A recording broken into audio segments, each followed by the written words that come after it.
The United States has suffered the indignity of invasion only rarely in its history.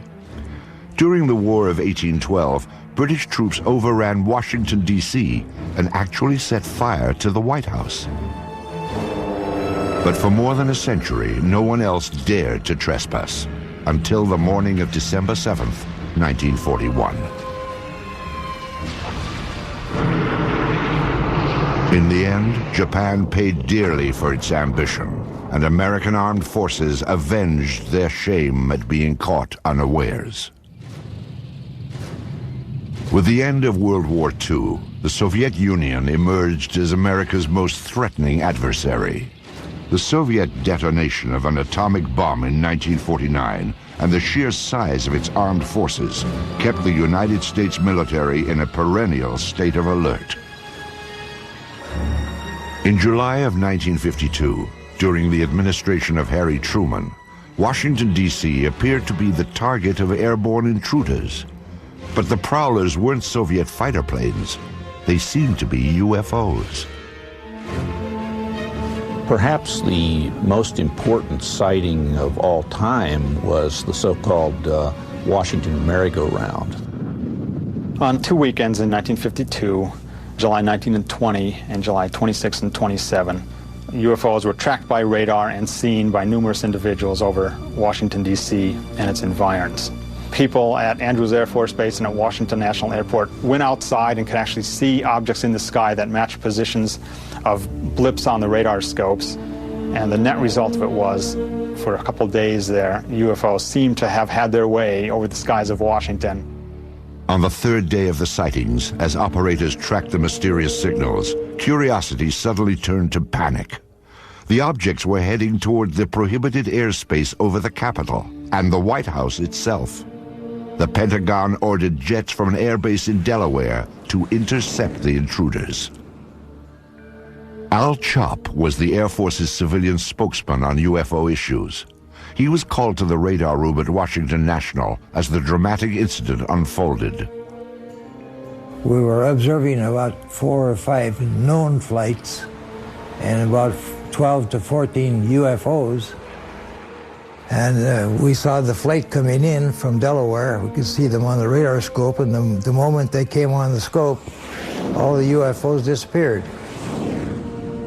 The fighter planes patrolled the empty skies for some 20 minutes, but there was nothing to intercept. However, when the jets returned to base, the UFOs promptly reappeared on radar. And then when they came back, after the intercept was left, the fact that they immediately came back on the scope, I was very apprehensive. Again, jets were sent aloft. One pilot reported seeing the UFOs, which he described as blue and white lights. Then he reported that they were closing in. We could also see them on the radar scope, and we could see his return and the unknowns grouping around him. And he said, "They're all around me." And then he said later on, "What shall I do?" Well, what could we tell him? After a few minutes, the UFOs pulled back and then disappeared. The standoff was over. However, the extended episode had stunned the nation. That sighting has never been adequately explained. Because it happened in Washington, D.C., it alerted everybody right on up to the President of the United States and caused a national press conference by the Chief of Intelligence of the Air Force to try to calm everybody down. We have received and analyzed between 1,000 and 2,000 reports that have come to us from all kinds of sources. Of this great mass of reports, we have, as of date, come to only one firm conclusion, and that is that it does not contain any pattern of purpose or of consistency that we can relate with to any conceivable threat to the United States. General Sanford went on to explain that the sightings were merely an atmospheric anomaly, an inversion layer. Radar signals had bounced off this layer and picked up ground images of cars and buildings. Somehow, experienced radar operators at 3 different locations had misidentified them as UFOs. The press dutifully took down the story. They bought the explanations. It was still standard practice, and it was for many years, to accept whatever the government said about flying saucers, no matter how foolish it was when you looked at it carefully. The people at Washington National Airport and at Andrews were expert radar people and personnel. They had been there for many, many years and could easily differentiate between ground clutter and true metallic objects. I mean, if they couldn't, they shouldn't have been radar operators. The senior radar air traffic controller at Washington National Airport, Harry Barnes, wrote his own account of the so-called Washington merry-go-round. He describes the objects as making right-angle turns, as hovering, as reversing their course and moving back upon their path. One radar tracked the objects as moving at approximately 7,000 miles per hour. He had never seen objects maneuver like this in his years of being over a radar scope. He didn't know what they were. There were a few others who did not believe the objects were simply a product of unusual weather conditions.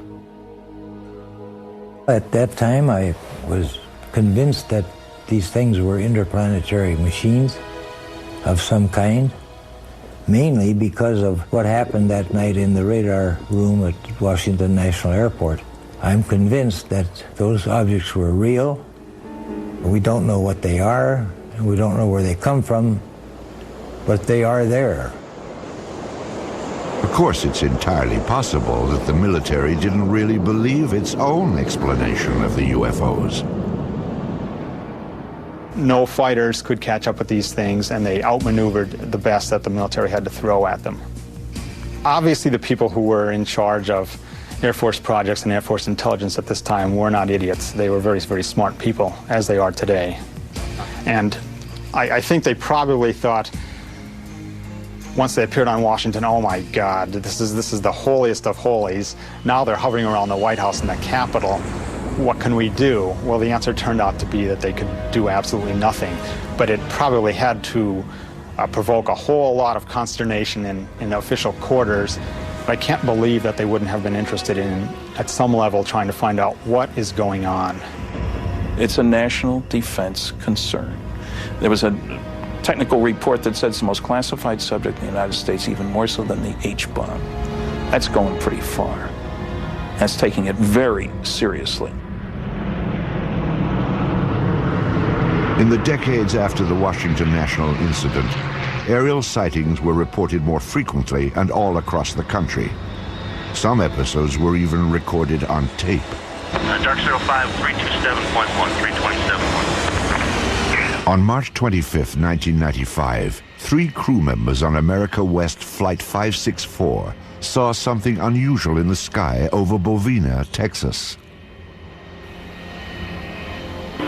Cactus 564, go ahead. Yeah, off to our 3 o'clock.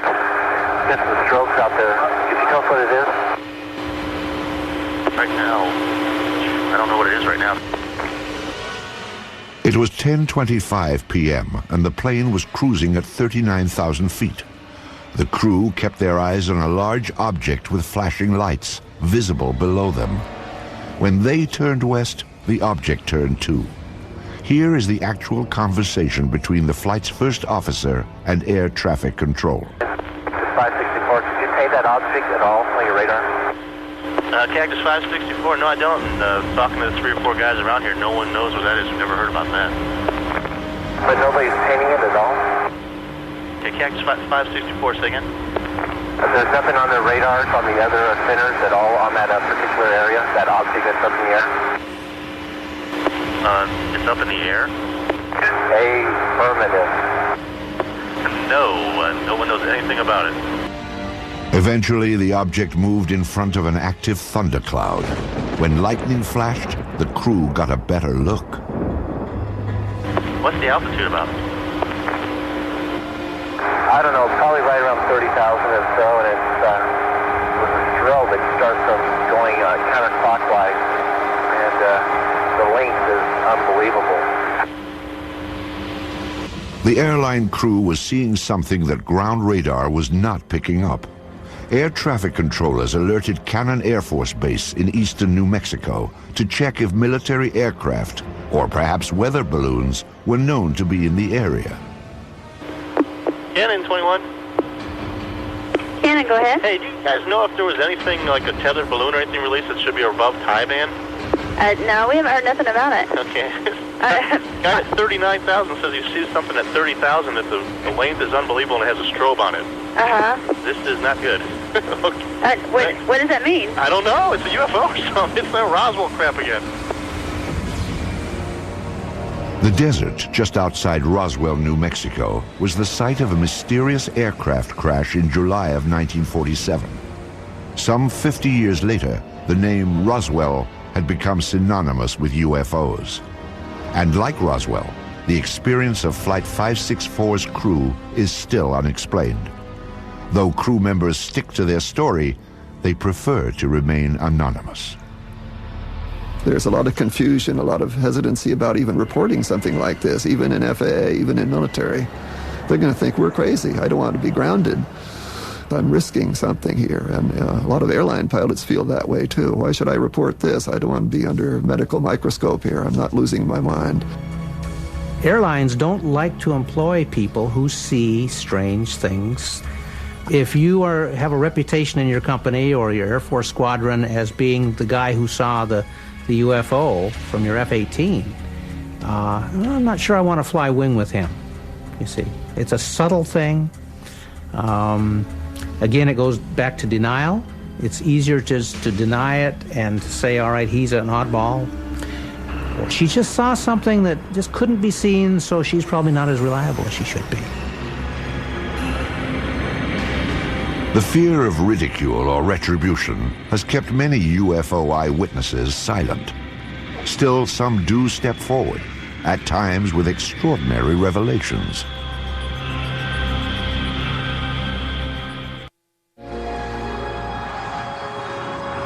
Shag Harbor is a small fishing village on the east coast of Canada.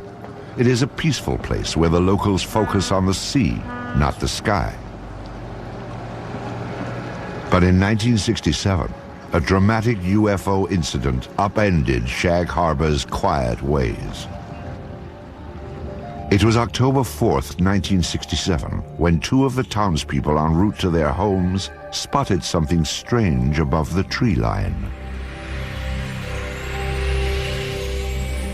My friend and I were talking as I was driving, and all of a sudden my friend said, look at those lights in the sky. When we first seen them, they looked like they were stopped. Of course, we was driving in the car and we couldn't tell if they were stopped or if they were moving or what they were. And after we lost sight of it and we ran around the corner, we gained sight of it for a few more seconds, then we lost sight of it again. I know I was scared when I first got out of the car because I wasn't very long getting into the house, like to get my father and get him to come out and have a look at it. And I was kind of hoping that it would stay there long enough for him to see it, and it did. And I come home and I told my mother about it, and first question, of course, was you drinking? And I said, no, I don't think so. Smith and Kendrick weren't the only ones to see the strange lights. Many of the locals watched as they flickered off and on. Suddenly, the luminous object turned on its side and plummeted into the harbor waters. Eyewitnesses rushed to notify the Royal Canadian Mounted Police, or RCMP. The people who initially arrived on the scene, the civilians who were called in to aid the RCMP, concerns were for survivors. Most people saw this thing occur from a distance, and it was initially thought that perhaps it was an airplane crash. But what the eyewitnesses saw, or in this case what RCMP officers saw when they arrived on the scene, there were at least 3 officers on the shoreline that at least saw a pale yellow light moving on the water. They all felt that it was something quite unusual. The RCMP officers were not alone in observing the mysterious object. They were surrounded by a small gathering of spectators. And we all seen it, the police seen it, and everybody was, I guess, startled by it, and none of the people that were there had ever seen anything like it before. I know I hadn't. The witnesses stood and stared, mesmerized by the strange light on the water. Then, just as suddenly as it had appeared, the light vanished. A Coast Guard cutter was summoned, but local fishermen, already on board their vessels, headed for the spot where the light had last been seen. They were looking for survivors, but the only clue that anything had happened that night was a thick layer of an unknown substance. There was a great bubbly foam, and it was yellow. Nothing I had ever seen before. You couldn't smell no odor or anything, and we went about probably 3 lengths of the boat, and we ran out of it. And we turned the boat around and came back into it, and we ran out of it again. The foam, like the lights, eventually disappeared. When it was obvious there was no further sign of distress, the search ended for the evening. By the following morning, the RCMP had already made contact with nearby military bases. They were hoping to find a reasonable explanation for what they'd seen. There was none. This left the small town of Shag Harbor to become big news. It's a headline story throughout the North American press and beyond.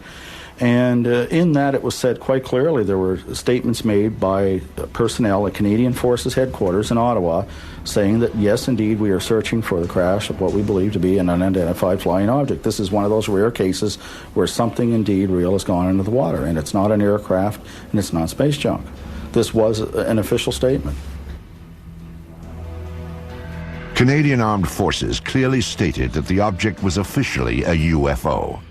But the question of where it went after hitting the water was still a mystery. Canada's Department of National Defense was determined to find out. Military authorities ordered an underwater search. Within hours of the sighting, a Navy diving team was bobbing off the shores of the tiny fishing village, scanning the harbor bottom for debris. Meanwhile, Shag Harbor residents were stunned by what was happening in their small town. Those who had been the first to witness the lights were quickly gaining notoriety. Everybody teased me a lot about seeing Martians and all this stuff, but I believe I see something. I did see something, there's no question about that. And what it was that I don't know, but it was something. It was definitely something. The people of Shag Harbor had no expectations. Roswell, although it occurred in '47, did not become, a story and a case until almost into the '80s, at least until '78. And they weren't influenced by that. Shag Harbor stood alone. Nothing was found during the Navy's 3-day vigil. On the 8th of October, the search was canceled. Media interest began to wane, and life in Shag Harbor settled back to normal. But researchers now claim there is more to this incident than originally revealed. 26 years later, the case was re-examined and unofficial information began to emerge. The men from the original Navy diving team were the first to talk, and what a story they had to tell. These men are claiming that there was a second operation, and their story has been corroborated by other Armed Forces personnel, that this UFO did not stay in the Shag Harbor area, but got away under the water and went up the coast and came to rest near Government Point. Now, at Government Point, you have a secret base. In those days, it was an American base on Canadian soil. To have an unidentified craft of any type sitting very near this facility and on some of their detection equipment would be a matter of extreme concern. The Shelbourne military base at Government Point is now closed. But at the time of the sightings, it was a first line of defense against Soviet threats. Here, American forces monitored for submarine activity using a sensitive underwater grid. According to the unofficial story, an object triggered the detection device, and a flotilla of Navy vessels responded. From our best information, 6 to 7 ships camped over the object for about a week, keeping an eye on it. Divers went down on it. One diver in particular makes no bones about it that this thing was an unidentified flying object, and there were things on it. And as the men put it, there was still activity in these crafts. And they're absolutely certain that it was nothing from this Earth, that it was a UFO. So this does go beyond the official record by quite a stretch. According to researchers, other eyewitnesses have come forward, making this story difficult to dismiss. So what evidence do we have of this happening? We have 3 to 4 people that tell us the story that this did happen. We've got the integrity of the witnesses, but that's, witnesses are, we don't have the smoking gun, that's for sure, but I think we probably have the gun, but we just don't have the bullets. The unofficial story may never have confirmation, but it most certainly is complete. There is a beginning, a middle, and according to investigators, a surprising end. One of the things I enjoy most about the story is its end, because I suppose you could say, ufologically speaking, it has a happy ending, unlike most of these stories. After these ships sat over this object for a week, the UFOs start moving again while still submerged under the water and move down the coast of Nova Scotia and out into the Gulf of Maine. Once in the Gulf of Maine, they surface and fly away. This was a genuine UFO event. And what does that mean? Yes, it was an unidentified flying object, but beyond that, it means that it's nothing conventional. There are certainly aspects of this that you cannot explain or explain away. There is another episode involving a top-secret base, but this time, a high-ranking officer did come forward and sound the alarm when UFOs penetrated secure military airspace. Weather balloons? Swamp gas? A flock of birds? The planet Venus? These are some of the UFO explanations proposed by the military over the years.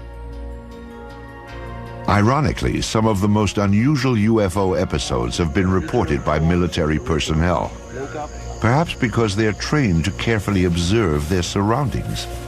Or maybe there is something on military bases that is of interest to UFOs.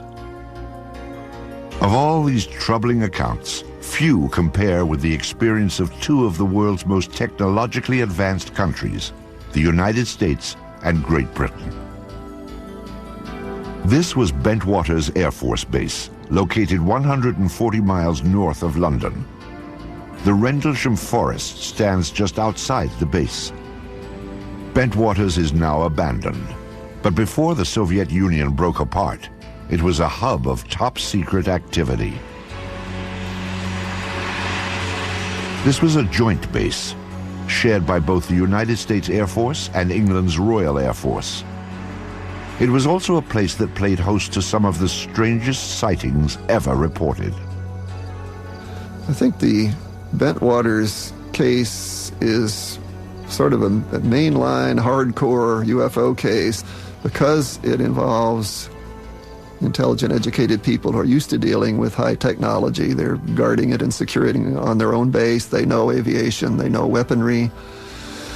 With security police who are trained to be good observers, they have to write all kinds of reports and defend what they say. And these people were puzzled, totally baffled by what they observed. During the Cold War, Bentwaters was the largest tactical fighter wing of the free world. Perhaps its most noteworthy period came in December of 1980, when both the military and the local townspeople watched a dramatic UFO episode unfold. Some say it even rivals the Roswell incident of 1947. It was a cool, clear winter night when suddenly unfamiliar bright lights were spotted in the sky. They sort of went up and down and moved sideways. They went this way and that and moved about. And this was fascinated. So I opened the front door and walked out into my front yard and to get a better view. and so my house was right at the end of the runway. So I stood there looking at them, and I thought, it can't be aeroplanes because they'd landed in the forest. Suspicious activity around the top-secret Bentwaters Air Base was always closely monitored. That night, neighbors could tell that they were not the only ones to experience the unusual episode. I stood there for a few minutes to see what anything else would happen, and I could hear the commotion on the base. The wind was in that direction. I could hear people shouting, calling, and vehicles start up, and I wondered what the commotion was. 3 military patrolmen had also reported unfamiliar lights shining from within the forest. They requested and received permission to investigate beyond the base perimeter. As required, the 3 military police officers filed a report about what they'd seen. I went in to collect the police blotters, the activity from the previous day and previous night, and the desk started laughing when I walked in. And I knew something interesting happened, and he told me by name the 3 individuals and said they were out in the woods chasing UFOs all night, and laughed, as though he didn't believe it. The sighting became a hot topic on the base. Though it was a source of amusement at first, the incident was taken somewhat more seriously as the hours ticked by. There was concern in the powers to be, so to speak, on the base, not so much from the incident that occurred, but the ramifications and the distraction, I guess is the best way to put it. Because a lot of those security policemen were guarding some very, very important materials and had a very, very responsible job. In order to get the base back to normal, the military brass dispatched a team of their own police to investigate. They hoped to find a reasonable explanation for the strange lights. But what they found only heightened concerns. The next day, several of the police went out to the area and did find indentations on the ground, and they called the British PCs, the British police, who came out and wrote it off as hens nesting and rabbits burrowing. The interesting thing is there were 3 depressions which were equal distance apart, and they were all the same diameter, and the ground had been depressed the same depth. Quite interesting. But the story did not end there. 2 nights later, the object returned. An American military team responded, setting out towards the forest. This time, investigators brought a Geiger counter to check for radiation, plus cameras and a tape recorder. Here is the actual recording of Colonel Halt as he encountered the mysterious object near Bentwaters Air Base. Oh, I saw a yellow tinge in it too. Weird. It appears to be maybe moving a little bit this way. Yes, it's better than it has been. So, it's coming this way. It is definitely coming this way. The 2 pieces of it are shooting off. There is no doubt about it. This is weird. Suddenly the object, the red object, started dripping like molten metal, just like coming out of a crucible. It dripped for, I would say, several minutes and suddenly exploded. There was no sound, just a poof, and broke into multiple white objects, and they all disappeared. Well, we were very puzzled at that time. We really didn't know what to think. In the forest, the military squad detected some unusually high radiation levels. However, they found no other evidence to explain the situation. Then, the team observed a stunning display of lights in the northern sky. The dazzling lights proved to be a mere prelude to the stunning object that appeared in the southern sky. Suddenly, the object to the south approached at very high speed, stopped, I would say, a quarter, half mile above us, I can't really tell for sure, and sent down some type of a beam that fell right at our feet. It wasn't like an ordinary light that fans out. This came down straight like a laser beam. Illuminated the ground, a small circle, weighed 10, 12 inches in diameter, probably for about, I'd say, 10 seconds. Well, I was very concerned then. Are we getting a signal? Are we getting a warning? Or was this some type of a weapon that hadn't gotten us yet? Just as suddenly as it appeared, it clicked, disappeared. 3 hours later, the UFOs were gone, but mass confusion had taken their place. We were sure nobody would believe this, and I say we were all thinking, wow, how are we going to cover this up? You know, what are we going to tell people? We can't tell the British. We can't go back and tell our bosses. They'll think we've all been out here in the woods drinking or something, which wasn't true. but there was great concern. At the risk of ruining his reputation, Colonel Halt reported the incident to a superior officer the next day. He then turned in his audio cassette from the night before. After a staff meeting, the officer asked Colonel Halt to discuss the matter with the British liaison. The liaison was out of town, so Halt wrote a memo. I wrote a memo which has become somewhat public, I guess, and kind of cleaned it up a little bit and abbreviated what happened.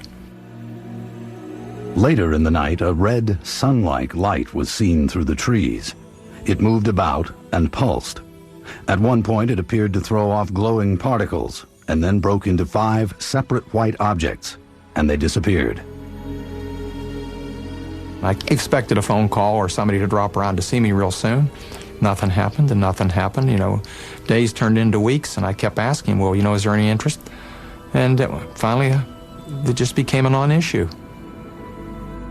Bentwater's commanders were content to let the matter drop, or so it seemed. But subsequent events would suggest that both the British and the American military regarded the incident at Bentwaters with the utmost gravity.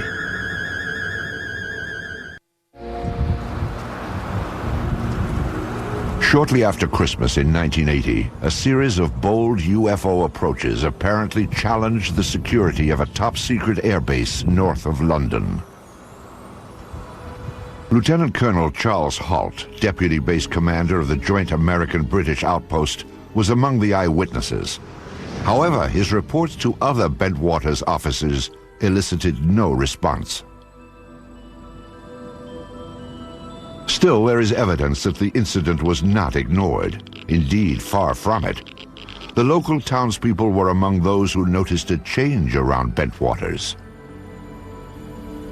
I had customers come round to my garage who were military men. I asked what was going on, and they said, well, they weren't allowed to say. And I had 1 or 2 officer customers, and I asked them, and they weren't allowed to say either. I don't know why. British UFO researchers Dot Street and Brenda Butler attempted to interview eyewitnesses, but were barred from the base. They didn't say it was a UFO, they said something had happened in the forest. And when we came down and we actually tried to interview people, we were just stopped. A breakthrough came for the UFO investigators when military personnel began to reveal a bizarre story that included more than just the sighting. They claimed an alien craft controlled by extraterrestrials landed in Rendlesham Forest and made contact with American officers. These curious reports have been ignored or denied by government and military officials. Despite this dismissive reaction, some say that the armed forces were keenly interested in the events at Bentwaters. People did investigate. They did it from an arm's length. I was never formally debriefed, and I can't, to this day, can't believe that. I do believe some people crept around the base, so to speak. I do believe there were multiple agencies with a great deal of interest that probed discreetly. I can't explain. I've had people indirectly approach me trying to pry information out and to find out what was going on. Military officials offered only conventional explanations for the extraordinary reports. Among them, that a satellite had fragmented as it re-entered the Earth's atmosphere. I can't rule out that a satellite didn't fall, or a portion of a satellite didn't fall in that area, but how would one account for the object moving through the trees? And the objects in the sky, they did not fall down. They stayed in the sky and moved about in sharp angular patterns, and there were 3 of them. And indeed, it does seem that some space debris did come through at around about the time concerned. But it should be remembered, of course, that the Bentwaters incident occurred over a series of nights. Another explanation for the sighting was refraction of the beam sent out by a nearby lighthouse. Clearly, something extremely unusual happened. The skeptical explanation that it was the lighthouse light reflecting strangely through the woods doesn't make any sense, because why hadn't they encountered that problem before since? If it's this lighthouse, the atmospheric conditions would have been such that at some other point it would have happened, but it never did. So you have something going on there that is inexplicable in the mundane. You've got very credible people who are charged with guarding a facility who cannot explain it, and if these people are incompetent, we'd better get them out of there. But none of the military personnel said to be involved were removed from the base. And publicly, it seemed both American and British officials were not anxious to pursue the matter any further.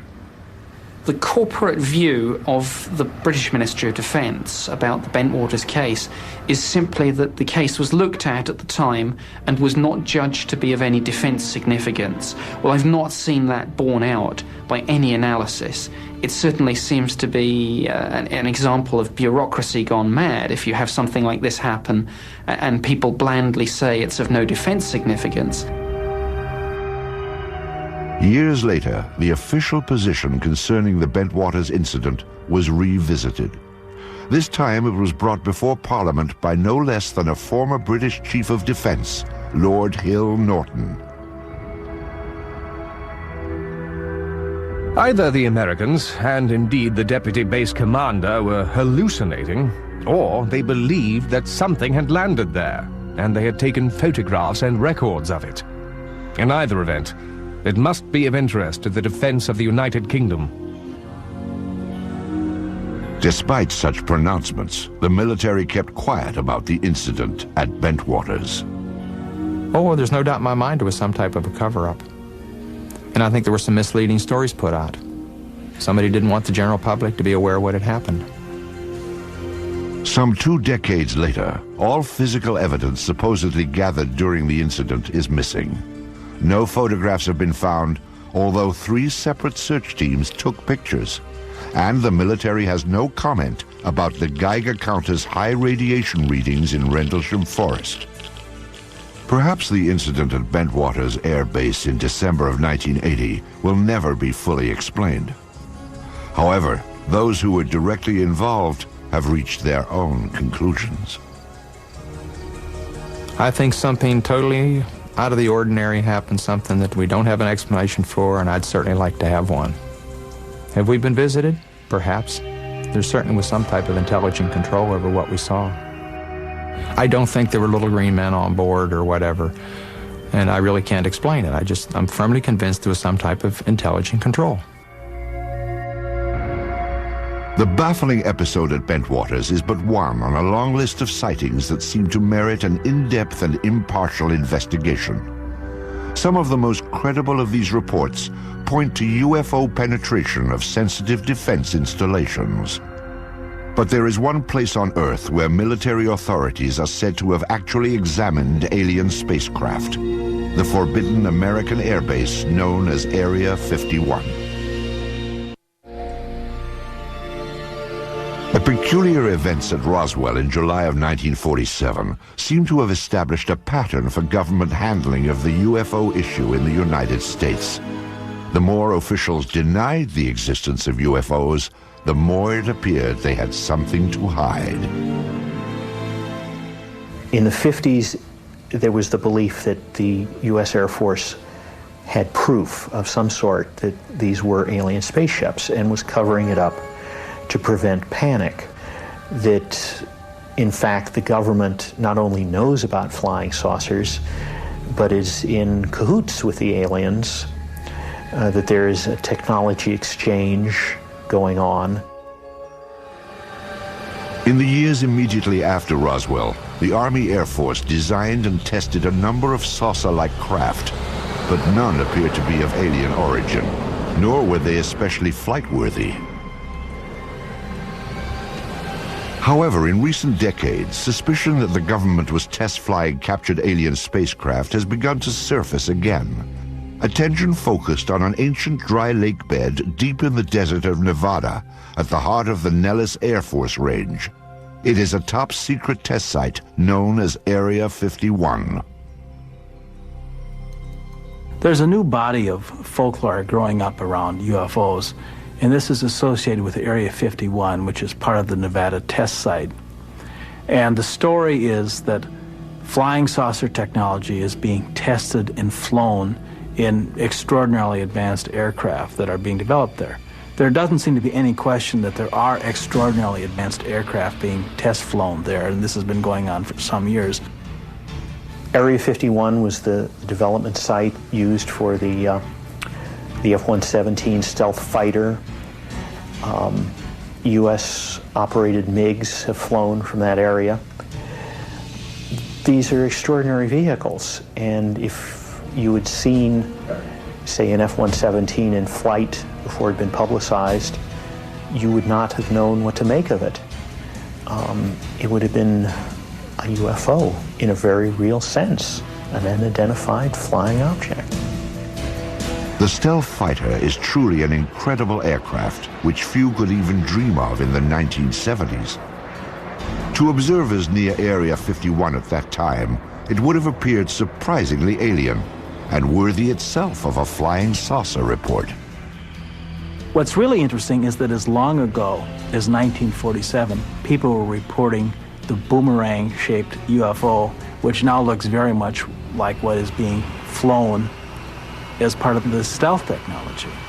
It is interesting that certain kinds of aircraft that undeniably exist look very much like what people reported as UFOs for many years. Some believe that the source of such technology is alien. If it is, then many trace the source back to Roswell in 1947 and the government's supposed cover-up of the spacecraft that crashed there. The sensational UFO stories associated with Area 51 have made this remote site a mecca for the curious. Visitors to this spot are monitored from the restricted airspace above and by ground vibration sensors that detect their unwelcome approach. The surrounding mountaintops hold still other devices that scan for any movement below. Once they are alerted, private security forces move in to discourage the curious from getting closer. For those who defy these measures, trying for a glimpse inside, there is one last chilling warning. Deadly force will be used if you come any closer. Persistent rumors about alien technology prompted the investigative arm of Congress to reopen the Roswell case in 1994. The General Accounting Office, or GAO, searched for all records related to the events of 1947 and then issued a report on their findings. The General Accounting Office report is brief, like most of their reports, and it simply describes what they did to try to discover what happened at Roswell, which was contact the usual suspects, the CIA, the FBI, the National Security Agency, and so forth, and ask if they had information on Roswell, and ask to see certain records there. But essentially, they couldn't find any documents on Roswell at all, period.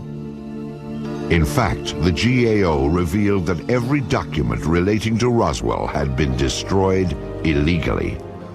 When you really look carefully at the phenomenon, there's no question that some UFOs are alien spacecraft, that some government officials have known this since 1947, and this is the biggest story of the millennium. Also, I think we need a new generation of journalists who will give this story the attention it deserves. If we spent 1/10 the effort that was spent on Monica Lewinsky on getting to the truth about flying saucers, we all know what was going on in 6 months. Who was responsible for destroying the Roswell papers?